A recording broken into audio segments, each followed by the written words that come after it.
እንደ ዛሬ ቴክኖሎጂ ሳይራቀቅ ማህበራዊ ሚዲያዎች ሳያጨናንቁ በፊት ሰዎች ጊዜያቸውን የሚያሳልፉት አንድም ሬዲዮ በማዳመጥ አንድም ደግሞ መጽሐፍቶችን በማንበብ ነው። በተለይ ከመጽሐፍት ጋር በተያያዘ በርካታ ጊዜ የተለያዩ መጽሐፍቶችን ለማንበብ ሰዎች አቅማቸው ስለማይፈቅድ ኪራይ ሁሉ ተከራይተው ማንበብ የተለመደ ነበር። የዘጠናዎቹን ተሞክሮ ወይም የተለመደውን ነገር ወደ ዘመናችን ደግሞ መጥቶ ለመመልከት ችለናል። አንዲት ወጣት ይዘጄ ቀርብ ያለው በማለፊያ እንግዳችን ክቡራን ተመልካቾቻችን ድላዊት መስፍን ትባላለች። የማጆሪስ መጽሐፍ ሽያጭና ክራይ ላይ ተሰማርታ ነው ያለችው። ከሷ ጋር ቆይታ አደርጋለሁ። ከሰሞኑም ደግሞ አንድ ዝግጅት አላት። እሱ ዝግጅት ከነማን ጋር ነው የምታዘጋጀው የሚለውንም የምንዳስስ ይሆናል። እስከ ፍጻሜው ድረስ አብራችሁ እንደምትሆኑ አንጠራጠርም። ፈቃደኛ ስለሆንሽ ከልብ እናመሰግናለን። እኔም በጣም ነው የማመሰግነው። ከመግቢያም እንዳነሳሁት በተለይ ስለ መጽሐፍ ሲነሳ ኪራይ የሚለው ነገር ከንባቡ ጋር ዘጠናዎቹ ብለን ልናነሳ እንችላለን በስፋት የሚነበበው እና ያንን የተለመደውን ነገር ወደዚህ ማምጣት እንዴት ቻለሽ? እኔም እንደዛው ነበርኩኝ። ከብዙ ጊዜያት በፊት እኔ መጽሐፍ መግዛት አቅሙ አልነበረን፣ ማለት ቤተሰቤም አቅም አልነበረው። ልክ ዩኒቨርሲቲ ስንገባ ያው የተለያየ የብሮች ምናምን ሲሰጡ እሱን እያጠራቀምኩ ነበር የሚገዛውና ከእለት ተእለት ግን ያው እንትኑ እየጨመረ መጣ። ሳይ ግን ሬንት ጠፋ። እኔ በጣም የምጠቀሙ የነበረው ትዝ የሚለኝ ከ50 ሳንቲም ነበረች አንድ መጽሐፍ የምትከራዩና ጠፋ። በቃ ማንበብ አቃተን ማለት ነው። ሁሌ የማስበው ኦኬ፣ ስለዚህ እኛ ሀገር መጽሐፍ በጣም ውድ ከሆነ አክሰስ ማናገኝ ከሆነ አክሰስ ስለ ያው በሶፍት ኮፒ ማለት ነው፣ እነዚህም ከሌሉ አማራጫችን የድሮቹን ማምጣት ነው ብዬ ነበር ያሰብኩት። ብዙ ጊዜ የማስበው መጽሐፍ ቤትን ብቻ መክፈት ሳይሆን በተለይ አቅም ለሌላቸው እና ደግሞ ለተማሪዎች፣ እኔም ተማሪ በነበርኩበት ሰዓት ነበር አፎርድ ማድረግ በሚያቅተኝ ሰዓት ነበረ መጽሐፍን ማግኘት ሲያቅት የላይብራሪ ትጠቀማለህ ወይ ሬንት ነበር። እሱን ወደኛ አመጣሁት ማለት ነው። አይሜ ውስጥ የነበረ ነገር ነበር። በርካቶች የሚቸገሩት ነገር ነው ብዬ አስባለሁ። በተለይ ከህትመት ጋር ተያይዞ ጸሐፊያንም በርካታ ስራዎችን ማውጣት የማይችሉት የሚያነሱት የህትመት ጉዳይ ነው ከዋጋ ንረት ጋር በተያያዘና ያንን ውድ መጽሐፍ ገዝቶ ማከራየት ሰዎች ደግሞ እንደየልማዶ ስለሆነ ትንሽ ያስቸግራልና እንዴት ነው እንዲመልሶ የምታረጋቸው? የምታከራይበትን መንገድ እንዴት ነው? ለምንድነው እኔ አሁን መጽሐፍ ማንበብ ሲጀምር ሰው ነው የሰጠኝ። አስኳል የሚል መጽሐፍ የመጀመሪያ የልብ ወለድ መጽሐፍ ነውና ሳልጨርሰው ላ ነው የተቀበለኝ። ለምን ሳምንት አቆየውና እንዲህ አይነት ነገር አይገጥምሽም ወይ? ይገጥማል። አይገጥምም አልልህም፣ ግን መጽሐፍ ኪራይ ላይ ከስተመር የሚመጣው ፈላጊ ነው። ሲመጣ ህጎች አሉ፣ እሱ መከተል ያለባቸው ህጎች ማለት የሚጠፉ መጽሐፎች ናቸው፣ ላይገኙ የሚችሉ መጽሐፎች ናቸው። ስለዚህ በህጉ መሰረት ካልሄደ ወይም ደግሞ ያስቀመጥንላቸውን ህግ ካልተከተለ ያው መጽሐፉን ቢወርስብንም ቢያበላሽብንም ገንዘቡ እኛ ጋር ስለሚቀመጥ በሚለው ነበር። ግን አንድ ማህበረሰብ ውስጥ ያዩት ነገር አሁን ባለኝ እንትን ሰዎች መጽሐፍ በጣም ማንበብ ስለሚወዱ ይመልሳሉ እና ደግሞ አት ዘ ሴም ታይም ገንዘብ ይወደዳል አይደለ? ስለዚህ ገንዘባቸውን ይፈልጉታል። ምክንያቱም ያስገቡትን ገንዘብ ዲፖዚትን ለኛ የሚያደርጉልን ገንዘብ መልሶ መውሰድ ይፈልጋሉ፣ ወይም ደግሞ ሌላ መጽሐፍ መከራየት ይፈልጋሉ። ስለዚህ ይመጣሉ ነገር ነው። እምነት ሰተናቸዋል እና ደግሞ ለኛ ጋራንቲ ምን ያደርግልንን ይዛናል። በእርግጥ አይጠፋም አይበላሽም ለማለት ይከብዳል። የክራይ ነገር ይበላሻል። እሱ ነው በጣም ትልቁ ከባድ ነገር የሚሆነው። ግን አሁን ቢልድ የምታደርገው ነው መጀመሪያ ላይ እኔ እምነት ሰጥቻቸዋለሁ። ስለዚህ እነሱን ያንን እምነቴን ተከትለው ነው የሚመጡት ማለት ነው፣ እስካሁን ድረስ ባለን ማለት ነው። አንደኛ አማራጮችም አሉ ብዬ አላስብም፣ አልሰማሁም እስካሁን። ሊኖር ይችላል፣ ግን ደግሞ እንዲህ በይፋ ወጥቶ የሚከራይ መጽሐፍ የሚል ከጠፋ አመታትን አስቆጥሯል። ምን ያህል ገንዘብስ ነው የምትይዥው? ሁለት ነገር ነው። አንደኛ ኢንፎርሜሽን ወስዳለሁ፣ ግድ ነው። አድራሻ፣ ናሽናል አይዲያቸውን ወስዳለሁ። ማለት መውሰድ ስለ ኮፒ አድርጌ ኤቭሪቲንግ ወስዳለሁ። ከዛ በኋላ በሜምበርሺፕ እና በስታንዳርድ ብዬ ከፍልባቸዋለሁ። ስታንዳርድ ከሆነ ሜምበር የኛው ማጆሪስ መሆን አይጠበቅባቸውም፣ ልክ እንደ ላይብራሪ ማለት ነው። ጀስት አባልነት አለው ማለት ነው። ስለዚህ ለምሳሌ የዚህ ዋጋ መጽሐፍ 500 ብር ከሆነ 500 ብሩን ዲፖዚት ያደርጋሉ መጀመሪያ የመጽሐፉን ዋጋ ማለት ነው። የዋጋውን ሙሉ ዲፖዚት ያደርጉና የ5 ቀን ደግሞ ይከፍላሉ። ስታንዳርድ ሬት ላይ ከሄድክ በቀን 20 ብር ነው የምናከራየው። ስለዚህ 600 ብር አስገባ ማለት ነው። ስለዚህ ወር ድረስ ማቆየት ይችላል። እንግዲህ ይሄ ሰው አንድ መጽሐፍ እስከ ወር ድረስ ምንም አይነት ቅጣት የለውም። በ3 ቀንም ግን ሊመልስ ይችላል። አንብቦት ሊመልስ ግን ያ ማለት ስለመለሰ ሌላ ይወስድ ማለት አይደለም። ራሱን ሆኖ ገንዘቡን አስቀምጦ መልሶ ሌላ መጽሐፍ መውሰድ ይችላል እሱ እንደፈለገው ማለት። ስለዚህ መጀመሪያ የመጽሐፉን ዋጋ ሙሉ ለሙሉ ዲፖዚት ማድረግ አለበት። እኔ እንደገባኝ ከምላሽሽ ሰው የተለያየ አላማ ይኖረዋል። ምን አይነት አላማ በተለይ ከንባብ ጋር ቢኖርሽ ነው አባል እስከ መመስረት ድረስ የሚሄድ ነገር ትልቅ ራዕይ ይኖረዋል ብዬ አስባለሁ። በምን እሳቤ ነው አባላትን መመዝገብ የጀመርሽው? እኔ የመጽሐፍ ክበብ አለኝ። በጣም ብዙ የመጽሐፍ ክበቦች ውስጥ እሳተፋለሁ። 2 አመት እኔና ጓደኞቼ የመሰረት ነው ክበብ ውስጥ በጣም ብዙ መጽሐፍን በመለገስ የምንታወቁ ልጆች አሉ ከኔም ጨምሮ ማለት ነው። ከዛ እነዚህን ሰዎች ግን አባል ባረግ ብዬ አስብ ነበረ። በውጭው ዓለም ደግሞ እሱ ኢንፍሉዌንስ አድርጎኛል ማለት የውጭው ዓለም ጋር ስትሄድ ለምሳሌ አማዞን እንጠቀማለን አይደለ? አማዞን ላይ ስትሄድ ኪንድል የሚጠቀሙ ሰዎች በዚህ አጋጣሚ ያውቁታል። ሜምበርሺፕ ሰብስክራይብ ያደርጋሉ። ሶ ያንን ሲያደርጉ ምንድነው ከሚገዙት ላይ ቅናሽ ያገኛሉ። ቅድሚያ እነሱ ነው የሚሰጣቸው። እነዚህ ነገር ሶ ለምን ሜምበሮች እኛም እየፈጠርን እንትን አንልም ክበቡን አናሳድቀውም በሚል ነው። ሜምበር ሲሆኑ ግን እኔ ብቻ አይደለሁም እንትን እምላቸው፣ እነሱም መጽሐፍ ማምጣት ከፈለጉ ይችላሉ ማለት ነው። ስለዚህ ክበቡን ለማሳደግ ነው ዋና ነገር ሜምበርሺፑን እንትን ያልኩት ለዛ። እስቲ ስለ ተሞክሮች ላንሳና በተለይ ደግሞ ከንባብ ጋር በተያያዘ ምናልባት ሰዎች የሚጀምሩበት የንባብ አጋጣሚዎች የተለያዩ ይሆናሉ። ለምሳሌ እኔ ጽሁፍ ሞካክር ነበረ። ያንን ጽሁፍ ዝም ብዬ ስጽፍ ካላነበብክ ጠንካራ የሆነ መልእክት ማስተላለፍ አትችልም የሚል ጠንከር ያለ አቋም ወስዷል እና አስኳል ይባላል ነፍሱ ይማረው እና እሱ የወሰደውን እንትን ተከትዬ ነው ማንበብ የጀመርኩት። የመጀመሪያ ንባቤም የእሱ ስያሜ የሆነው ለዛ ነው። እና አንቺ በምን አጋጣሚ ነው መጽሐፍ ማንበብ የጀመርሽው? ረጅም ጊዜ ማንበብ አይደለም ቀድሜ የጀመርኩት ማዳመጥ እንትን ኦዲዮ ቡኮች ትረካዎችን በተለይ አዘቦት ታሪክ በጣም ይሰማ ነበር ሬዲዮ ላይ በጣም እና ማንበብ ትንሽ አርፍጃለሁ። ስለ ማንበብ አልችልም ነበር በሚለው ያዘው ላይክ ማንበብን መረዳትን ማለት ነው። ሶ ትረካ ይገፋፋኝ ነበር መጽሐፎቹን ማለት ነው። ትረካ ብቻ ሳይሆን አባቴ በዚህ አጋጣሚ ትልቁ ኢንፍሉዌንስ ያደረገኝ እሱ ነው። ያነብልኛል፣ አብረን እናዳምጣለንም ስለ መጽሐፎች አሁን የነ ሀብታሙን መጽሐፍ ምናምን በዛ በልጅነት እኔ አይ ቲንክ ሁለተኛ ክፍል እያለሁ ነው በስነ ስርዓት ማንበብ የሚባለው ነገር የጀመርኩት። ከዛ እሱ ትረካው ነው የሳበኝ ወደ መጽሐፍ ያመጣኝ ትረካ። ብዙ ጊዜ ሰዎች ትረካ ማንበብ አይደለም ይላሉ እንጂ ትረካ ነው ወደ መጽሐፍ ማንበብ የሳበኝ ማለት ነው። የተራኪው ኃይልም ይወሰናል። እንደ ተፈሪ ዓለሙ አይነት ሰው ሲተርከው በሰው ልቦና ውስጥ ይቀራል። ፍቅር እስከ መቃብርን፣ ወጋዮ ንጋቶ ሲያነቡት የሰማ ሰው ገጸ ባህሪያትን እስከ መሳል ይሄዳል ብዬ አስባለሁ። ግን አንቺ አሁን እንደ አድናቆት ለምሳሌ የሀገር ውስጥም የውጭ በርካታ ጸሐፊዎች አሉ። ምን አይነት ላይ ታዘነብያለሽ? የማንስ አድናቂ ነሽ? በጣም ከባዱ ጥያቄ ባይተው ለአንባቢ ይሄ ይመስለኛል። ምክንያቱም እኔ አንድ ነገር አምናለሁ፣ ንባብ እያደገ ስትሄድ ይቀየራል። እንደምታገኘው ማህበረሰብ ውስጥ ይለያል። ማለት ዛሬ የማገኘው ነገር መጽሐፍ ዛሬ ያነበብኩትን ከዛሬ 10 አመት በኋላ ሳነበው ላልወደው እችላለሁ።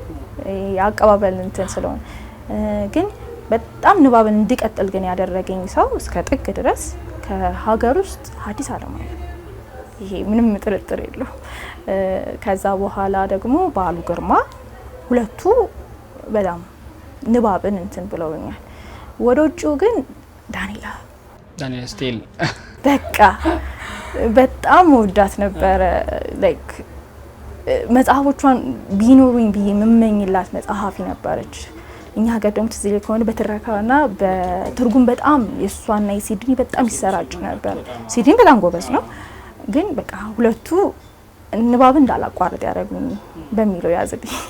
ንባብን እንዳላቋርጥ አይ ተተርጉሞ የቀረቡትም ስራዎቻቸውን ስታነቢ በአይምሮ ውስጥ የሚቀሩ ናቸው። እንደ የፍርድ ቀን ዘመቻ የመሳሰሉትንም ስንወስድ እኮ በጣም የተለየ ነውና ግን አንድ ሰው ለምሳሌ ስራ ሲሰራ ቢዝነስ ነው። ከቢዝነስ አንግል አሁን ይሄ ከሽያጩ አንጻር ምናልባት በጣም ባይባልም አዋጭ ሊባል ይችላል። ግዢ ስለሆነ እንትን የለውም። ከክራይ ጋርና ሁለቱን አብሮ ማስኬድ እንዴት ቻልሽ? ያዋጣልስ? መጀመሪያ ቢዝነስ ልክ ነው። አደይንት ቢዝነስ ነው የምትሰራው። መጀመሪያ ግን ብራንድ ነው ቢልድ ማድረግ የፈለኩት። ስለዚህ ሰውን መያዝ ነው፣ ማንበብን ነው። እኔ በቲክቶክም ማወራው ጓደኞቼ ጋር ማወራው ክበብ የመሰረትኩት ቢዝነሱን አስቤ አይደለም። እኔ ለረጅም ጊዜ አይ ቲንክ ብቸኝነት የተሰማኝ ማለት አጋጥሞ ከሆነ ብዙ ጊዜ አንባቢ የሆነ ሰው ብቻውን ይባላል።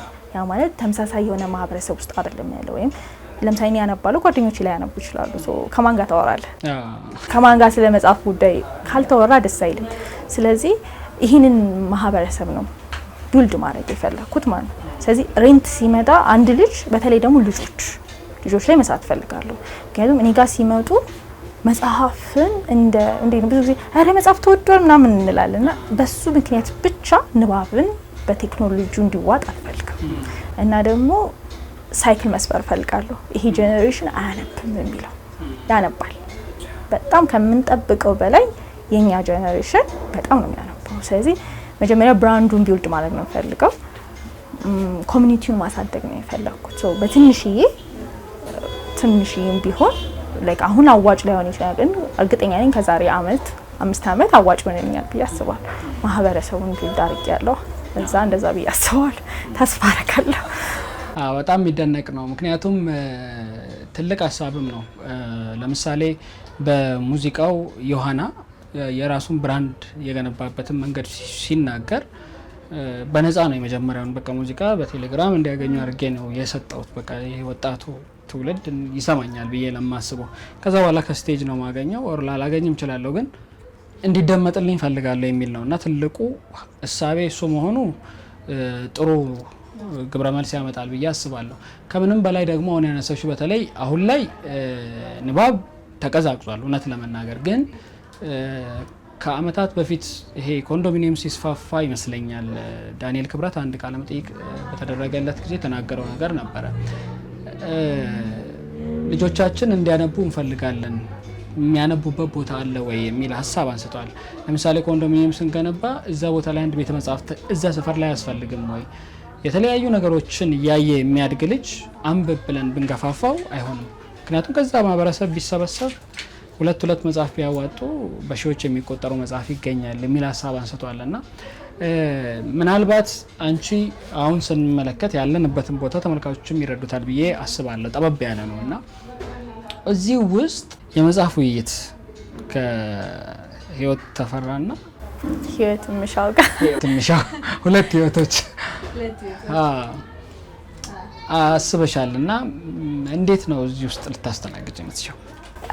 እዚያ አይደለም አክቹሊ እናስተካክለን ሳጭቃ ግን እዚህ አድርጌ አውቃለሁ። ኖርማል ክበብ አለኝ ብያለሁ። ዘድሉሉ ስኳድ እንባላለን።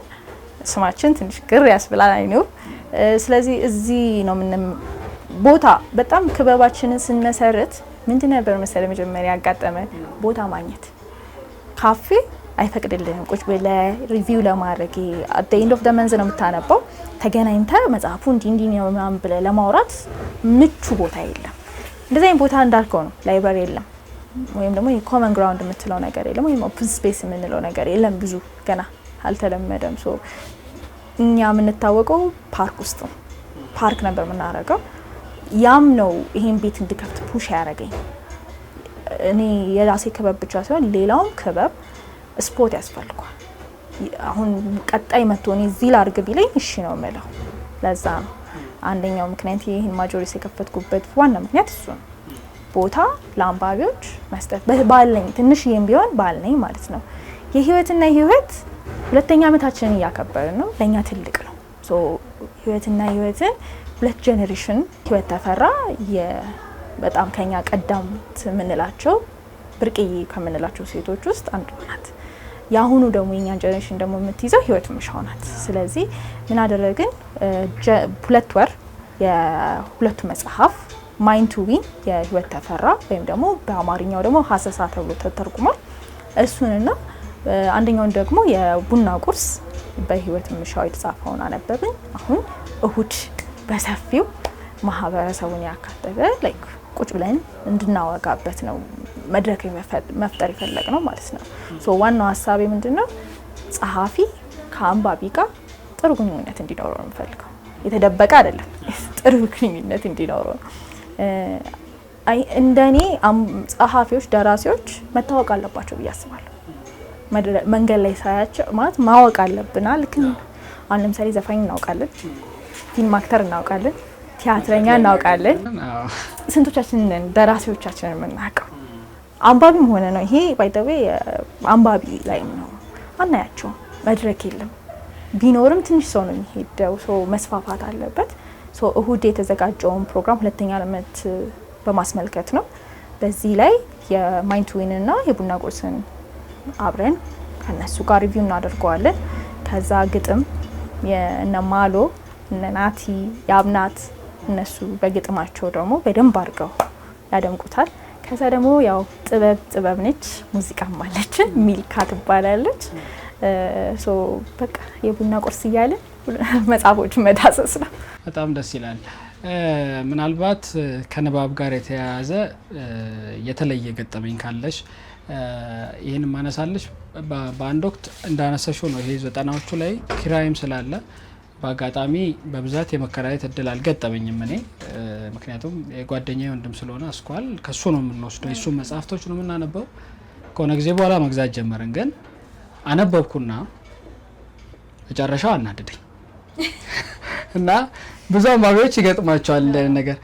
ከጓደኛዬ ጋር እየተቀያየርን ነው። አንድ መጽሐፍ እሱ ያነባል፣ እኔ ያነብና መጨረሻ ላይ ነው የምናወራበት። እሱ የዛኔ የጀመረውን መጽሐፍ በመሀል አቋረጠና እያጠና ነው፣ ፈተና ነበረው። እኔ እያነበብኩ ነው።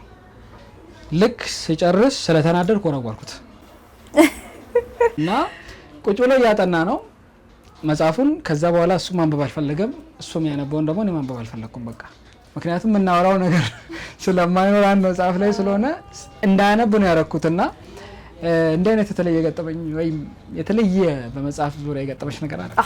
ብዙ ነው የሚያጋጥም። አሁን ስታነሳልኝ እኛም እንደዚህ አይነት ባህሪ አለ። አሁን ቴክኖሎጂ ወስቷል። ስለዚህ ቡክቶክ የምንለው ወይም ቲክቶክ ላይ ቡክቶክ የሚል አንድ ሴክሽን አለ። ሶ መጽሐፎች ሪቪው የሚደረጉበት የሚዳሰሱበት ነው። ሶ እኔ የወደድኩት መጽሐፍ ወይም የጠላሁትን መጽሐፍ ሊሆን ይችላል እዛ መጥቼ ለኦዲየንሶቼ መናገር ነው ያለብኝ። አንድ ቀን ማታ ላይ ነውና ላይክ ስክሮል እያደረኩኝ አንድ መጽሐፍ አየሁ። ሌሊት ነው እንደውም ሰርችበታለሁ ቲክቶክ። በጣም ተናደድኩኝ። ልክ እንዳንተ አየሁትና አንድ ላይ ነች ማለት አንድ መስመር ነች እንድታነብ የሚያደርግ ማለት ነው። በሱ ምክንያት መጽሐፉን ጀመርኩት፣ አነጋሁት። በጣም ነው የጠላሁት ስለ እንቅልፍህን አታሃል። ጧት ስራ ትሄዳለህ፣ ከዛ ለአንድ መስመር ብለህ 300 ፔጅ ትጨርሳለህ እና አንዳንድ ጊዜ የሚሰሩት ሪቪዎች ያሳስቱሃል።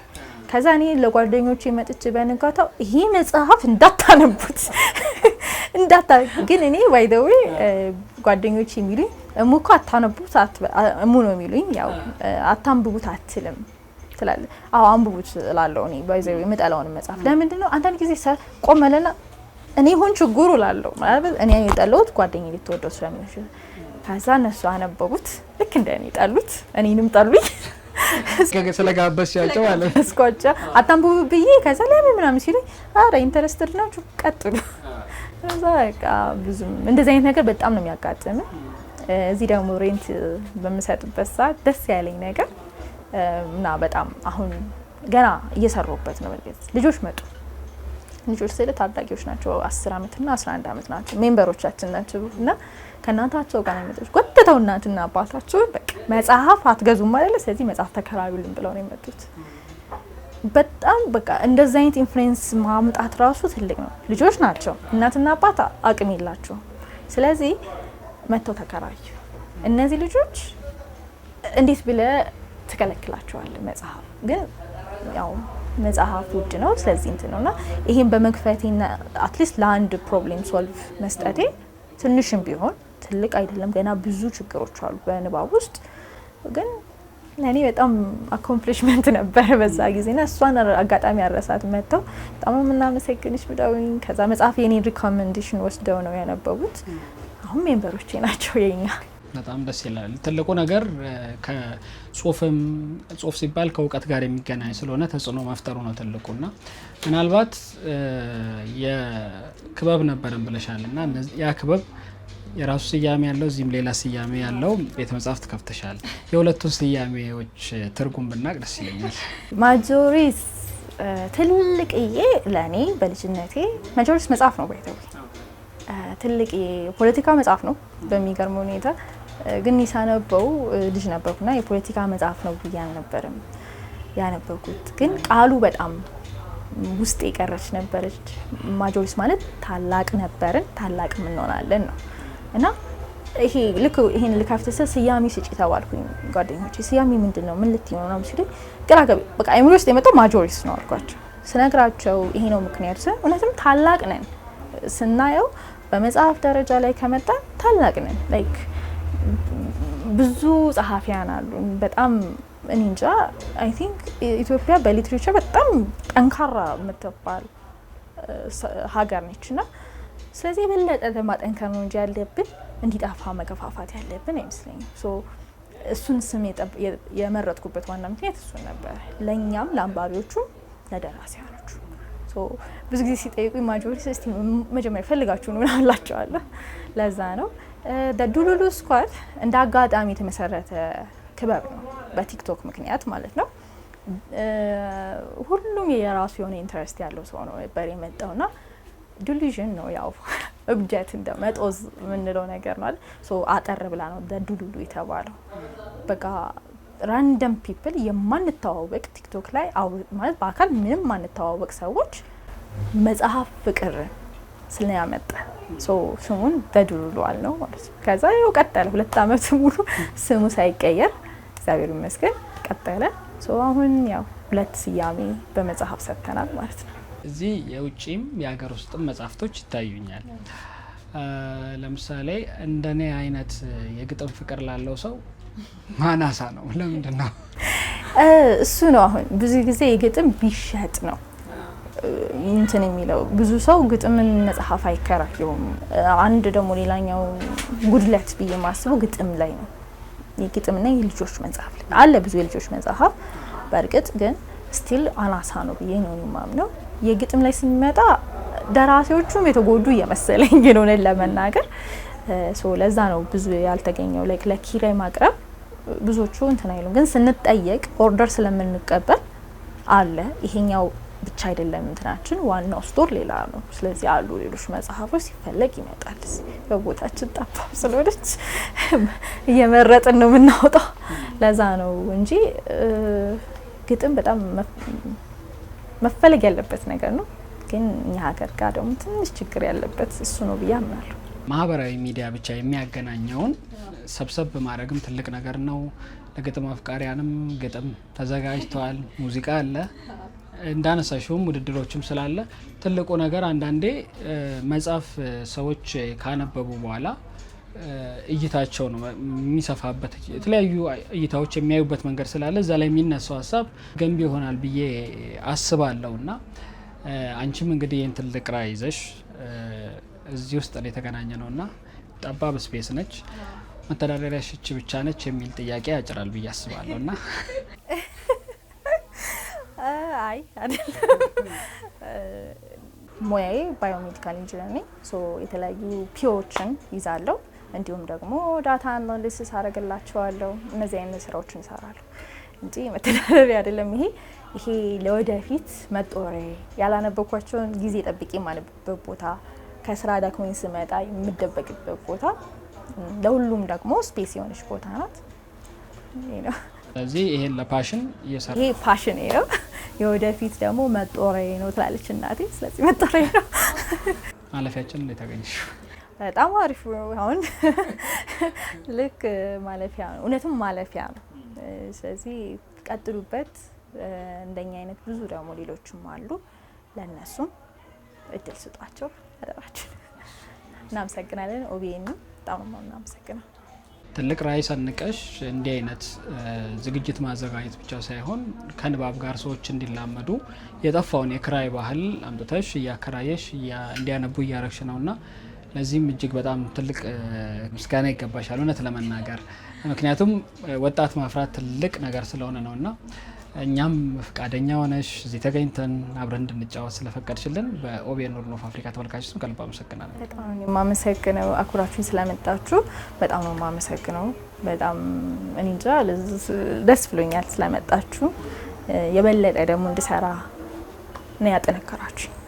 አመሰግናለሁ። ክቡራን ተመልካቾቻችን እየተከታተላችሁት የቆያችሁት ማለፊያ እንግዳን ነበረ። ቆይታ ያደረግነው ደግሞ ከእድላዊት መስፍን ጋር ነው። እንግዲህ ማጆሪስ የመጽሐፍ ኪራይና ሽያጭ ላይ ተሰማርታን ያለችው ከዛም ውጪ የመጽሐፍ ውይይት ዝግጅት አዘጋጅታለች። እዛም ላይ እንደምትታደሙ ተስፋ እናደርጋለን። በየቤታችሁ ሆናችሁ ለምትመለከቱ ኦቤንን ምርጫችሁ ስላደረጋችሁ ከልብ እናመሰግናለን። ሳምንት በሌላ እንግዳ የምንመለስ ይሆናል። የሳምንት ሰው ይበላን። ቸር ሰንብቱልን።